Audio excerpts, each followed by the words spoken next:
Ready? Yep. And we're going to try some yellow squash. Let's see if we can get that to spiralize here. You got to make sure to cut these square, otherwise it takes a while to get going.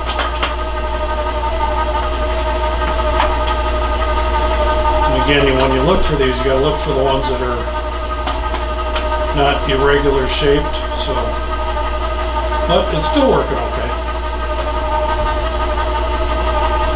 Step it up to number 2.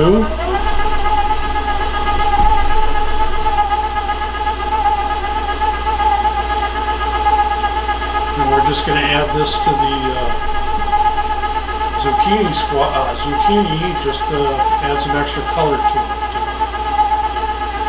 Just mix it in and it should be pretty good. And there we go. Cut. Spiralized zucchini.